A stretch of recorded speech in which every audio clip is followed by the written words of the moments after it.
If you want to do music, you want to do photography, whatever it is you want, this is the creative space for it.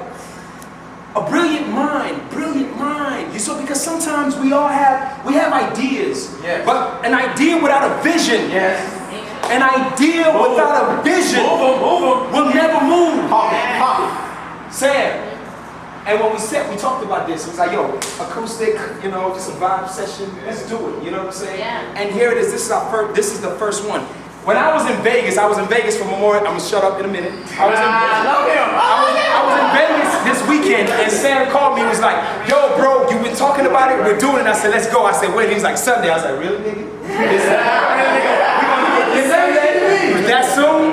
And look what we just generated. You know what I'm saying? So Sam, I'm gonna bring you up, and I want to talk, because also what this is doing is also benefiting people. It's also benefiting Africa. You know what I'm saying? There is nothing that he does without a purpose.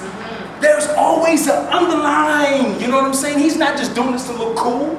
No, there's an underline. He's doing it for a purpose. And that's why we want this shit to grow. Because we're not only going to touch Uganda, we're going to touch Sierra Leone, we're going to touch Nigeria, we're going to touch Ethiopia, we're going to touch South Africa, we're going to touch Inglewood too as well. And Compton. You see what I'm saying? We're going to touch Southside Chicago, New Orleans. We're going to, but it starts with an idea, a plan that we move forward. So it is my pleasure, it is my honor to introduce this brother to you guys. I call him my brother. Because he's a brilliant mind. Sam, talk to your people.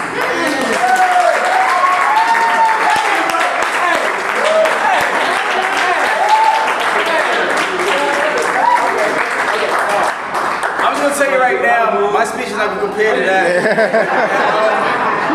I'm gonna keep it brief and sexy. Thank you for coming out. I appreciate it. On some Russell singers, thank you, good night. But no, like, you know, I started this because I wanted to give back. I mean, everybody knows that, you know, I have a good heart, you know what I'm saying, and like I'm passionate about giving back. I just thank you guys for supporting me, you know, because it really means a lot. 2015, me and my boy Ron and my friend Brittany went to Uganda.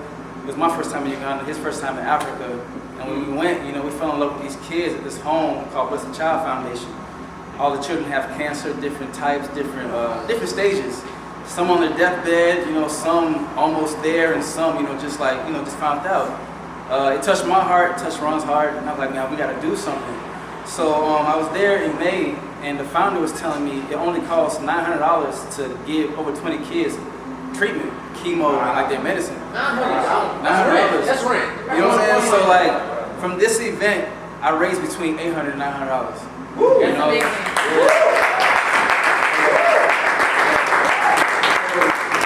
I'm humble. It really started for me, you know what I'm saying, sitting in the crib playing FIFA, like, yo, I need to do something. Because like when you approach people to just donate outright, it's very like, you know, you're reluctant, like, but when you get them something tangible in return like this, people come and buy. The money you pay for your ticket helps, you know what I'm saying, women and, you know, young kids, and just anybody less fortunate in Africa.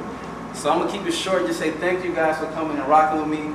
I appreciate it, Dwayne, Ron, all the returning guests, you know what I'm saying? You guys heard the speech like 4 times already. The Wave, all the dope artists. Thank you guys. Chef Marcus back there. Oh yeah.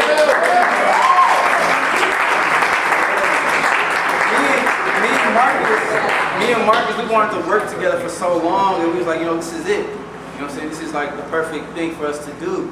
So I'm trying to raise enough money to get, you know, Marcus to Uganda, because the ultimate goal is to be able to, you know, make these kids feel special. These kids literally eat the same thing for breakfast, lunch, and dinner. You know what I'm saying? Like beans, you know, meat is a luxury, so they don't eat meat like that. You know what I'm saying? It's rare. So I want Marcus to come to Uganda with me and literally like prepare a menu for breakfast, a menu for lunch, and a menu for dinner, and kind of like lay it out like how this is laid out.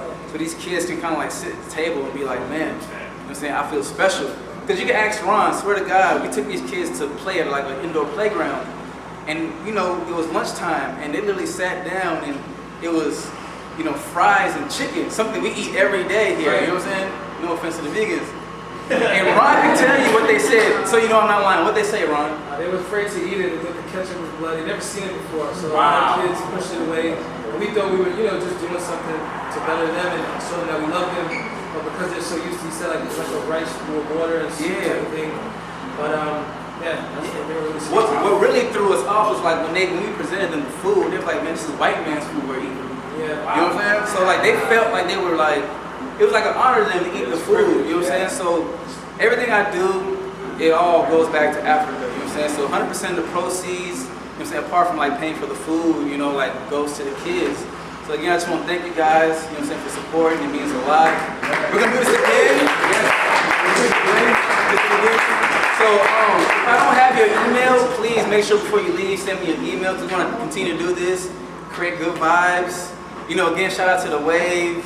You guys are amazing. Dwayne, everybody, Ron, Ben, you killed it. Right? You don't even sing like that. Those dope videos you see on Instagram that I put up to promote. Shout out to Emmanuel.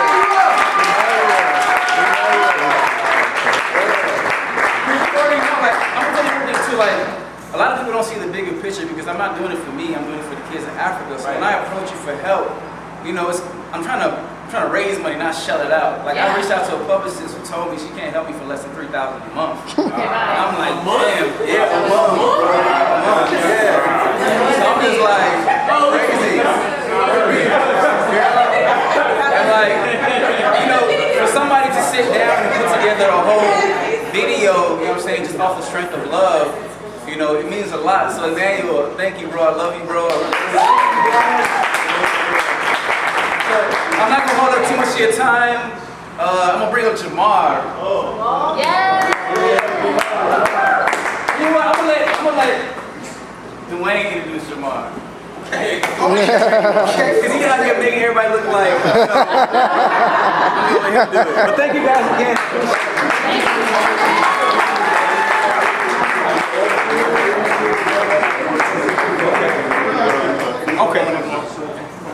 Okay, cool. Well, listen, hey, it's a vibing thing, right? Yeah. Surviving thing. We had some good poetry from my man Ron. So what we're gonna do is we're gonna bring another poet back up. He's a comedian, he's a poet, and he's just gonna bless the stage. Hey, brother, bless this fucking stage, bro. From Harlem. Yes. Yes, sir.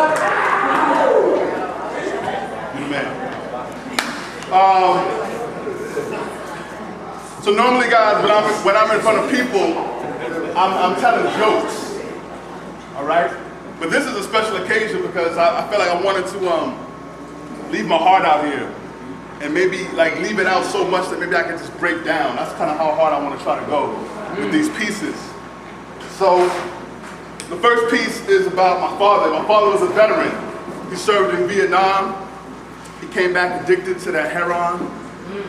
We lost him. When I was 11, he was murdered. Trying to help friends break up. Trying to be a force of good. He lost his life.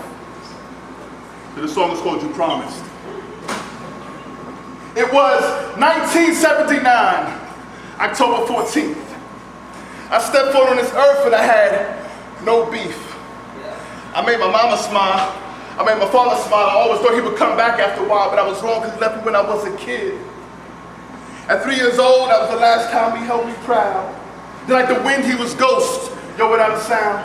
Except the phone call from the dirty, dirty, dirty South. Telling us how he would come back after a while, but he never did. And I don't hate him for it. I just wonder how my life would have changed for the better if he had been there. 5 years old, home alone, it got no better. 3-year-old brother gotta eat, so I better learn how to bake these biscuits in this hot oven. Never learn before you reach, your hand should be covered. Burnt my hand like my mother on that crack pipe. Please tell me this is a dream and it'll be all right if I keep my head down and don't make no sounds or faces. Men travel through my home like it's a turnstile. Took us away in a paddy wagon to grandma's house where she breathes fire like a dragon. Budweiser be her fuel, Friday nights it was the rule. If I acted like a fool, I got beat like a mule. Please tell me it's a dream, father. I mean, I don't want to scream, but you coming for us, right? Sight. You see, cause daddy ain't ish, that's why he's out of sight. But you promised. And then that day came. At 11 years old, it caused much pain. Because the father took a shot into the brain. It made me cry, but I can't stand in the rain. I had to maintain, fought through the fears of wondering why. Daddy never ever came, but it was clear to me why. Although it was a damn shame, feeling sorry for myself would never ever cure the pain. So I got on that 6 train. I went to school, man. I did my damn thing. And yeah, I balled hard. But seeing yeah, I was a bona fide all-star.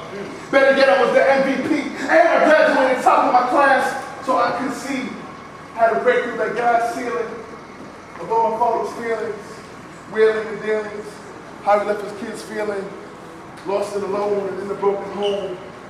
I had to take full control before I sold my soul to the devil like he did. He promised he would be there, but really, all he did was phone in like, Houston, we got a problem. We just missed your sons grow up without a father.